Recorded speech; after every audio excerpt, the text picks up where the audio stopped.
Bonjour à tous. Certains noms ont marqué l'histoire du sport et celui de Coubertin en fait indéniablement partie. Ce nom est à jamais, bien évidemment, associé aux Jeux Olympiques, qu'il aurait rafraîchi, rénové il y a 130 ans. Convaincu du bien fondé du sport, le baron Pierre de Coubertin s'était forcé de sortir de l'oubli le plus important événement sportif de l'Antiquité, les Jeux Olympiques. Féru d'histoire, les JO le fascinaient et les valeurs du sport aussi. Bonjour Christophe Bourgois-Costantini. Bonjour ma chère Marie-Ange. Toujours d'attaque pour Toujours d'attaque, ce et je crois qu'on a huitième une volet. invitée prestigieuse aujourd'hui. J'ai posé une petite question d'ailleurs à ce c'est la propos. devinette Je vous pour la propose deviner. d'accueillir aujourd'hui, figurez-vous absolument, la devinette du jour. L'héritière directe de Pierre de Coubertin, qui s'est engagée dans le sport et l'olympisme en France et partout dans le monde, dans le rayonnement du sport en particulier. Elle fait partie de ces acteurs du sport et de l'olympisme dont la mission est tout simplement de faire vivre la pensée de son ancêtre auprès des acteurs politiques du CIO. Il s'agit, Christophe, de... Je me gratte la tête là, c'est une sacrée colle ma chère Marie-Ange. Tac, Et ça ne serait pas Diane de Navacelle de Coubertin par hasard. Bingo! Médaille d'or pour Christophe Bourgois-Costantini. Bonjour Diane de Navacelle de Coubertin. Bonjour à On vous vous, deux. on vous appelle souvent comme ça ou pas? Ah bah oui, de plus en plus d'ailleurs. Ah bah oui. Vous qui venez évidemment de nous rafraîchir la mémoire dans cet ouvrage. Merci d'être là en tout cas, Diane de Navacelle. Pierre de Coubertin, éduqué par le sport et pour la paix, aux éditions Débat Public. Alors c'est vrai que j'ai appris en préparant un peu cette émission qu'en fait c'est assez étonnant de voir que Pierre de Coubertin, en fait, pourquoi il a voulu, vous allez me dire si je me trompe, rénover, rafraîchir un petit peu, redonner un coup de peinture à ces Jeux Olympiques, c'était d'abord pour redonner des couleurs, des valeurs du sport aux petits Français et au monde entier. Est-ce que c'est vrai au niveau de l'éducation? Mais ça, je ne savais pas du tout. Bah, complètement. Non, c'est un des vrais. Il y a deux grands fils conducteurs pour Pierre de Coubertin. Le premier, c'est contribuer à la paix. Contribuer à la paix dans le monde et il voit le sport Par comme le un sport. outil de paix. Et très clairement, le deuxième, ils sont connectés complètement, c'est éduquer, effectivement. Le sport, pour lui, est un outil pour se construire, pour se connaître et pour éduquer, un outil de connaissance Ouais. et qui permet de découvrir les valeurs, effectivement, des valeurs de vie, pas que de sport, mais des vraies valeurs. 130 ans plus tard, on a encore du mal en France à reconnaître. Non, je suis un peu, je me fais l'avocat du diable, mais je ne sais pas. Qu'est-ce que vous en pensez, Christophe? Oui et non. Non, c'est vrai qu'il y a eu beaucoup, il y a des valeurs qui ont perduré, il y a des valeurs qui malheureusement ont disparu. Il y a eu de la triche entre-temps. Bon, il y en avait déjà un petit peu, mais c'était moins. Mais avec les évolutions techniques, on peut plus être un peu borderline. Et puis malheureusement, par rapport à son esprit, des disciplines ont disparu. Il avait, faut se souvenir que dans l'esprit de Pierre de Coubertin, on était plus dans un esprit grec de anima sana in corpore sano, un esprit sain dans un corps sain, que simplement dans la performance. Et il y avait notamment les Jeux Olympiques de la poésie. Sans blague. Et Pierre de Coubertin les a gagnés. Ça l'a fait sourire, mais jusque-là, Diane de Navacelle de Coubertin. Il y avait une médaille d'or pour la poésie. Et je regrette d'ailleurs que dans les Jeux Olympiques modernes, on n'ait pas mis plus de disciplines comme celle-ci. Ouais. Mais après, on n'en finirait pas. Parce que, vous savez, les JO, ça représente quand même, c'est l'équivalent de 34 Coupes du Monde de foot en même temps. Hein. C'est impressionnant. Que ce soit dans Ça, c'est une bonne l'organisation. comparaison. que ça soit- Waouh. Donc, 35 Coupes du Monde. Donc, vous voyez, c'est quand même du boulot. Mais son esprit perdure, à part quelques citations, mais ça, on en reparlera plus tout à l'heure, Ouais. qui sont malheureusement un peu trop réductrices de son œuvre, à part aussi peut-être quelque chose d'un peu souffroteux, on va dire, par rapport à l'époque, et notamment la montée du national-socialisme sous la commande d'Hitler, où on en reparlera également avec notre chère héritière, mais globalement, il a laissé effectivement une image mondiale qui est beaucoup plus importante d'ailleurs dans le monde qu'en France. Alors, effectivement, Diane Navacelle, en préparant l'émission, vous me disiez que quand on demandait à des enfants, des ados, même des adultes qui étaient Pierre de Coubertin pour eux, alors un coup c'est un joueur de foot, un coup c'est un peintre, un coup c'est un homme politique, en fait on ne sait pas du tout qui c'est quoi. Ouais, Ce que vous me disiez. Non, mais c'est très vrai. Moi, je me rends compte beaucoup sur le terrain, justement, et en intervenant auprès de plein de publics différents, en France et ailleurs, d'ailleurs. Mais j'ai envie de dire plus en France que dans le monde, d'ailleurs. C'est assez intéressant. Il y a une vraie méconnaissance de qui est Pierre de Coubertin et une vraie connaissance de l'olympisme tout court. pas uniquement de pierre en fait. Et ça, je trouve ça un peu dommage et un peu triste, surtout à la veille de recevoir les Jeux dans notre pays, qui est quand même celui qui les a fondés avec Pierre. Donc c'est un Français, on pourrait être fier. Ça, c'est quelque chose qui est quand même dommage qu'on le dise pas, qu'on le sache pas. C'est vrai qu'on ne le dit pas assez. Et puis comprendre aussi un peu ce que c'est que cet olympisme qui est pas juste les Jeux Olympiques. Les Jeux Olympiques, c'est génial et c'est le point d'orgue et c'est ce moment qui rassemble le monde entier, les 206 pays qui vont venir en France. Ouais. Mais c'est en fait beaucoup de choses en amont et beaucoup de choses après. Et l'olympisme, c'est ça, c'est une philosophie de vie. Ça ne se vit pas que pendant les Jeux, ça se prépare, ça se construit et c'est tout au long d'une vie au final. Est-ce que vous ne croyez pas que Christophe, il arrive aussi à une époque où il initie un petit peu une forme de mariage entre les Jeux Olympiques et la géostratégie? On a quand même l'impression qu'il y a une première époque des Jeux où on est quand même dans le jeu. Et ensuite... le jeu pur, quoi, le jeu pour les mêmes. Et là, on arrive à une époque où les politiques s'en emparent de plus en plus, la géostratégie c'est intéressant comme question, les alliances, non-alliances. Qu'est-ce que vous en pensez? Alors aujourd'hui, vous êtes en train de parler d'aujourd'hui là. J'ai oublié de préciser que la question du jour posée dans l'émission, c'est qui sont ceux qui s'engagent pour promouvoir le sport et l'esprit des Jeux Olympiques. Donc là, on parle d'aujourd'hui. Allons-y. Aujourd'hui. Alors, oui, ce qui est sûr, c'est qu'en fait, c'est pas nouveau. J'ai envie de dire que les Jeux, ils ont été instrumentalisés assez vite, et déjà même de son époque. Et le plus bel exemple, c'est 1936. On le connaît tous, mais il n'y a pas que celui-là, et il y en a plein d'autres tout au long de l'histoire. On pourrait parler des Jeux de 1972, qui ont aussi une connotation très actuelle. Voilà, donc il y a plein de Jeux qui ont été instrumentalisés de manière positive, de manière négative. On peut dire les Jeux de 68 aussi, de Mexico, où on a ce point levé avec Tommy Smith. Là, on est sur un autre sujet, le racisme aux États-Unis. Et donc, cet athlète qui prend parti et qui va lever ce point pour justement manifester sa colère et baisser la tête au moment où le drapeau américain est levé. Il y a deux athlètes. Il y a deux athlètes, lui, absolument, et le deuxième. D'ailleurs, ils ont deux gants, un droit et un gauche, parce que le deuxième avait oublié ses gants. Donc, ils ont pris chacun, ils se sont partagés l'un et partagé l'autre. Oui, c'est vrai. Mais en tout cas, oui, les Jeux, c'est pas leur objectif, en revanche. Ça, c'est important de le rappeler. Ça n'est absolument pas l'objet des Jeux Olympiques d'être politisé, instrumentalisé, et que les hommes publics, entre guillemets, les utilisent de manière détournée, voire leur fassent dire des choses qui ne sont pas l'objet des Jeux Olympiques. Les Jeux Olympiques et l'olympisme, c'est avant tout du sport, c'est avant tout de l'humain, c'est avant tout une rencontre des cultures, des hommes et des femmes du monde. Quel est l'objectif, en fait, dans ce livre et dans votre mission? Vous allez nous parler un petit peu, c'est l'occasion de parler de ce que vous faites, parce que nous parlons d'engagement aujourd'hui autour du sport, autour de cet événement interplanétaire, enfin en tout cas planétaire, que sont les Jeux Olympiques. Diane de Navassel de Coubertin, quel est s'il y avait un mot, s'il y avait une seule mission, aujourd'hui pour vous, c'est laquelle au fond? De transmettre les valeurs du sport, c'est quoi exactement? Je dirais que, là, il y en a beaucoup en fait, un mot c'est difficile, mais peut-être si je devais dire un mot aujourd'hui, ce serait l'écoute. C'est-à-dire, ça l'écoute. L'écoute de l'autre, l'écoute de soi, et pas être le nez dans le guidon, derrière nos écrans, derrière des choses qu'on ne vérifie pas, derrière, voilà.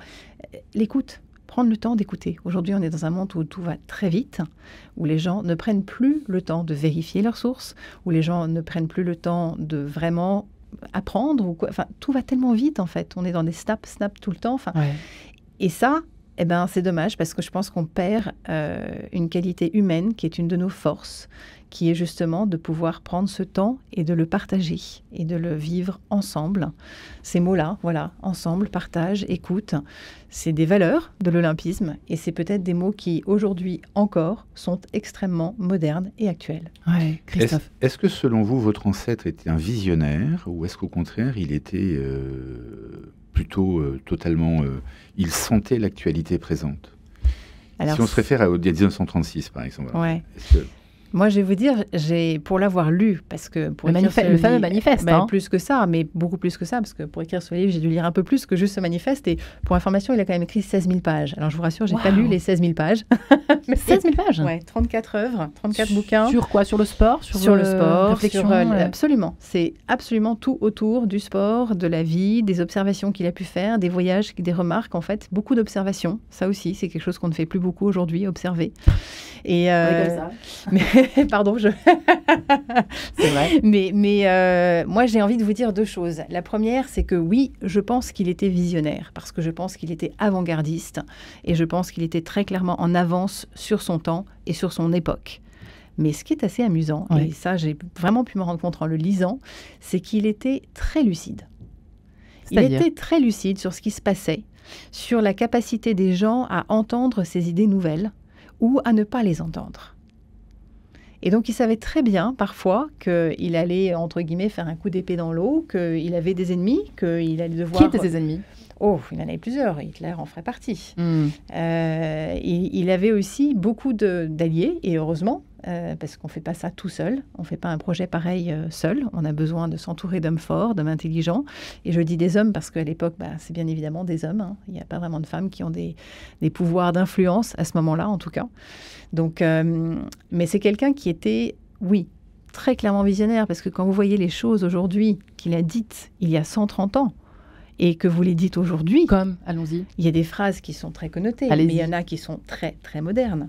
Alors, je vais vous en donner... L'essentiel, c'est de participer, c'est bon. Hein. On la connaît, Diane, on n'a pas besoin de vous. Bon, ça tombe bien, parce que celle-là, on est d'accord, ça n'est pas la phrase de Pierre En de plus, Il Coubertin. paraît que c'est même pas la tienne. Bon, Ben non. Elle a été dite par quelqu'un en 1908, par un archevêque de Pennsylvanie. Semblait. Oui, absolument, au jeu de Londres, pour encourager les équipes américaines. Pierre a entendu ça lors d'un sermon et il a trouvé que c'était dans l'esprit des Jeux. Donc il l'a repris. Non, il ne l'a pas repris. Il a quand même dit, c'est pas tout à fait ça, les Jeux Olympiques. C'est pas juste participer. On s'entraîne pas pendant 4 ans pour juste participer quand même. Enfin, je veux dire, voilà, c'est Alors, quand même allons-y. une compétition, c'est quand même des Jeux Olympiques. Ouais. Donc en version plus courte, enfin en version plutôt aussi courte, ce que lui, il a réellement dit, c'est l'important est de s'être bien battu. Waouh, magnifique. D'accord. C'est ben quand même ouais. très différent. Hein. C'est très différent. Il note parce le que... Christophe, il note, regardez. Ouais, mais c'est très différent parce que je pense Ouais. que dans la tête de n'importe quel athlète, et au final même j'ai envie de dire de n'importe quelle personne, Ouais. ça a beaucoup plus de sens. C'est-à-dire qu'on ne gagne pas toujours en fait dans la vie. Ah, On aimerait bien, mais saurait. en tout cas c'est ce qu'on va viser, ça c'est sûr. En revanche, si on se bat bien, qu'on donne le meilleur, qu'on fait tout ce qu'on peut, et que ce jour-là on ne gagne pas, au moins on repart la tête haute. Sauf On que est fiers. Sauf que je me permets de vous reprendre. Ça veut dire qu'on a gagné quoi qu'il arrive. Exactement. On a gagné une victoire Ouais. sur soi, On a c'est de ça que toute c'est ça manière Je suis gagné. d'accord avec vous. Voilà. Mais on n'a peut-être pas gagné la médaille d'or qui ce On jour-là convoitait. était. Voilà. Mais en revanche, ce qui est sûr, c'est qu'on a gagné un combat sur soi, qu'on a Ouais. gagné un combat sur la vie et que Belle clairement, valeur. on est dans les valeurs de l'olympisme. Et j'ai envie de dire, c'est pour ça que c'est aussi quelque chose qui touche tout le monde et pas seulement les sportifs. C'est qu'au final, si on fait ça dans tout dans la vie, parce qu'on peut faire ça dans tout dans la vie, pas que dans le sport, si on se bat bien pour les gens qu'on aime, pour les choses auxquelles on croit, pour nos rêves, et que on ne laisse pas les gens nous décourager, nous dire que ça n'est pas possible, ce que beaucoup de gens ont fait vis-à-vis de Pierre. Hein. Les bâtons dans les roues, il les a connus. Aucun athlète, aucune personne qui réussit quelque chose ne connaît aucun échec. C'est pas possible. Donc c'est ça aussi, c'est un chemin de vie. Et au final, si on se bat bien, je pense qu'on arrive beaucoup plus facilement là où on veut. Alors les phrases, pardon parce que Non, sinon vas-y, elle a oui, oublié vas-y. ses phrases, vous savez Christophe. On les veut ces phrases. Citation. Alors, il y en a plein. Je ne sais même plus par laquelle pour vous Il y en avait donner, deux, mais je vais vous en donner déjà une le que j'aime best-of. beaucoup et qui parle du sport cette fois-ci. Le sport va chercher la peur pour la dominer, la fatigue pour en triompher, la difficulté pour la vaincre. On est vraiment dans cette idée de dépassement de soi. Et c'est ce sport qui va vous permettre de découvrir ça, en fait. Déjà, de Ouais. commencer à connaître vos limites pour pouvoir ensuite les dépasser et les repousser. Ouais. J'avais. Christophe. Il ne fait aucun doute que votre ancêtre n'avait rien de proche avec le régime hitlérien, ça c'est certain. Oui. Cependant, mais bon, encore une fois, c'est aucun jugement de ma part, et puis c'est tellement facile de juger l'histoire après.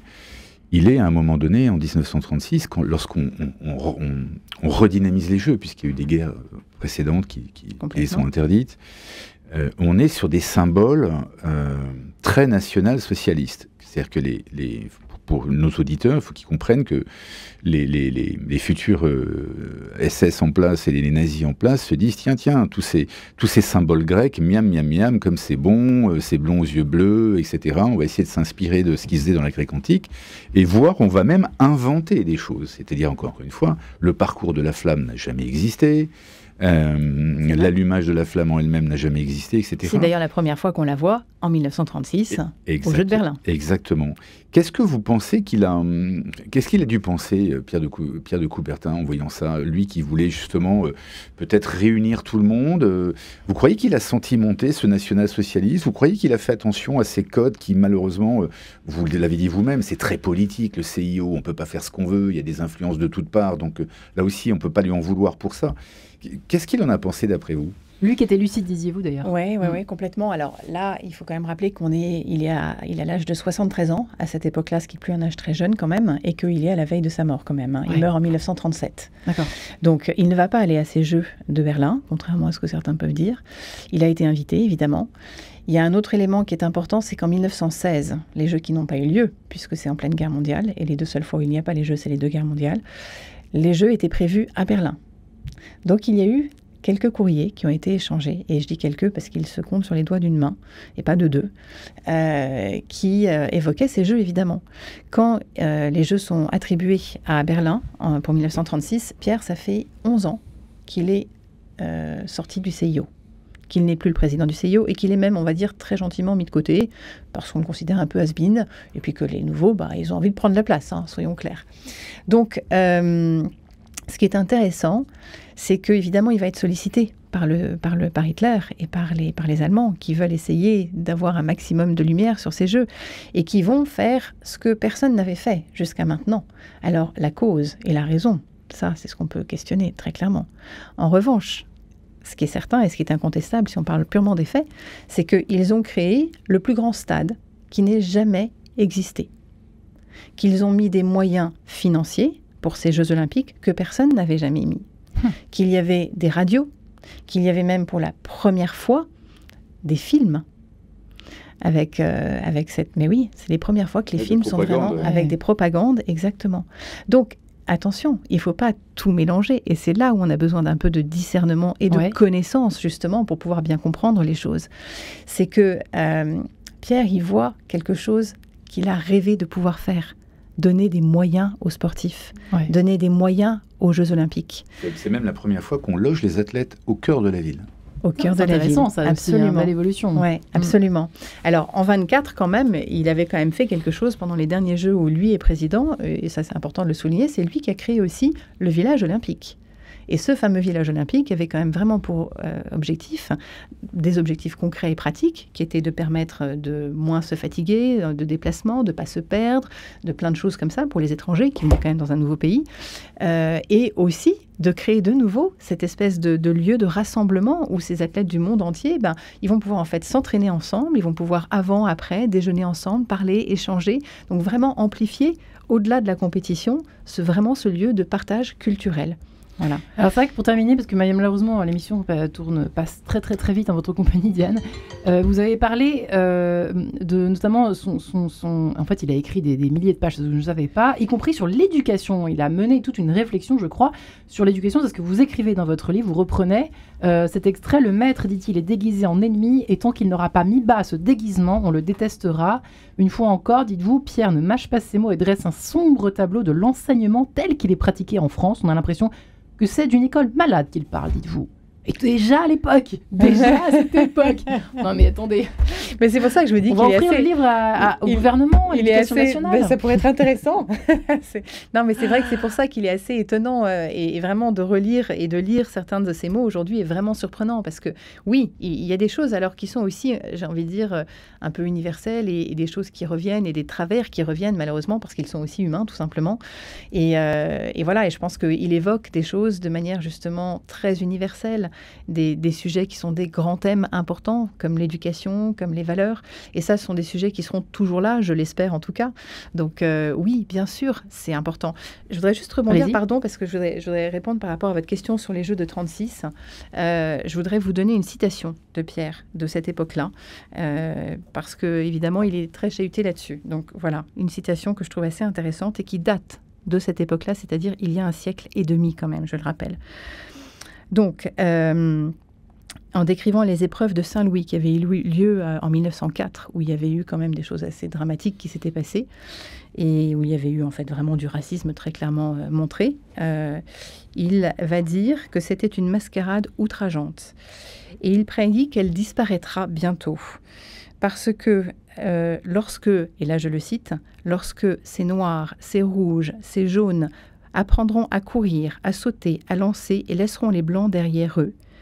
Et là, on ne peut pas vraiment dire qu'il s'agit d'un sentiment raciste. Il critique d'ailleurs ce racisme du sud de l'Ouest. Eh ben, il dit que les Français vont à ce moment-là, enfin pas les Français, pardon, les races n'auront plus lieu d'être. C'est-à-dire que ces différences qu'on fait à ce moment-là, elles doivent disparaître et elles n'ont pas de sens. Et c'est ce qu'il dit d'ailleurs à chaque fois. Il le dit à plein de niveaux. Et il le dit parce qu'il voulait aussi, en 1923 déjà, tenter de lancer les Jeux africains. Et là, il s'est heurté à beaucoup d'opposants, colonialistes notamment. Et il va les qualifier d'ignorants, à ces préjugés tenaces, notamment celui de l'infériorité de l'Afrique. Il y a plein parce que de le sport, choses... sous-entendu, en fait, pour terminer l'émission, parce que là, elle touche à sa fin, le sport apporte cette valeur de la mise à niveau. Tout le monde part du même point, tout le monde part du même point, c'est-à-dire plus tu t'es entraîné, peut-être plus mieux ton entraînement aura été incarné, aura été performant, etc.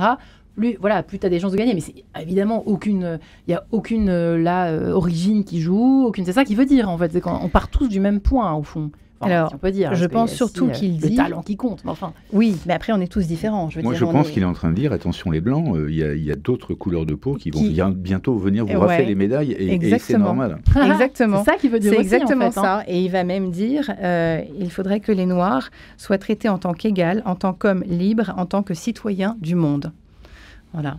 Eh bien, ce sera une belle conclusion, je trouve, pour ce 8e volet de l'âme des jeux. Merci infiniment, Diane de Navassel de Coubertin. Merci aussi à vous, Christophe Bourgois-Costantini. Votre livre, Diane de Coubertin, je le rappelle, c'est Pierre de Coubertin, éduqué par le sport et pour la paix. Les grands textes de Pierre de Coubertin commentés par vous.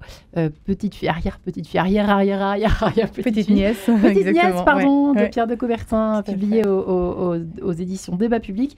Et je rappelle également le vôtre pour finir, Christophe, les 100 meilleurs exercices d'auto-coaching chez Diathéno. Merci les amis. Merci Bonne journée à tous. Bonne journée.